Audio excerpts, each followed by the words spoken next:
I'll keep it real. The reason why you're struggling to get your first Airbnb unit isn't because you lack knowledge, it's because you're still searching on OpenRent.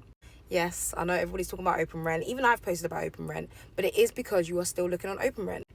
OpenRent is no longer the same, guys. OpenRent is ghosting you when you're asking questions to landlords and your messages are not delivering. I'm guessing that they've got some sort of system in place now to detect whether or not you're looking for properties for yourself or if you're just trying to look for properties for your company. We also have to consider that there's a lot of competition now. Before, we were just rivaling with your usual tenant. Now, a lot of people are joining into the Airbnb space, and it's giving a lot of competition. A lot of you are nodding right now and be like, oh my gosh, that's why I'm not getting response on OpenRent, even though everybody's telling me to use OpenRent.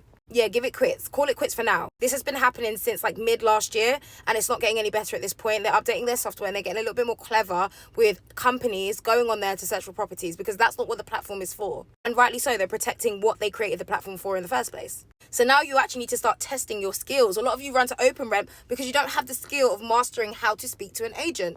Now, we teach all of this in our school community, and it's a bit long for me to go through on this video. I might do a separate video on it. But the way in which you're interacting with your landlords is not the same way that you'd be interacting with your agent.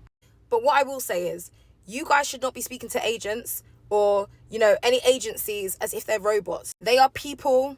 They're also very busy people. So they don't want to hear you be speaking on the phone for 20 minutes explaining what you do. They don't give a crap. What they want to know is, are you going to be bringing in stable income for this landlord? Are you going to be easy to manage? And are you taking business from them? Once you can clarify those few things in a very short space of time, and you can demand the conversation by asking questions and making sure that you continue to end the questions with, is it possible to view? Can I view? Can we go and view on this date? I understand that you have these concerns. It might be helpful if we meet at the viewing and speak more clearly about this, or speak further about it. That's what they want to hear. They don't want to hear you saying, I have a company let and a corporate let, and I'm working with companies to put... They don't give a crap.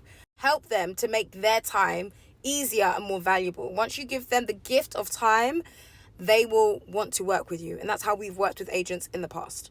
And if you're that lazy, if you just type into Rightmove and Zoopla company let, all the properties that have company let in their description will come up as a filter, and it will tell you whether or not they allow companies or don't allow companies, but it will come up in the description so that you can decide whether or not you want to contact them and decide whether or not they allow companies in the first place.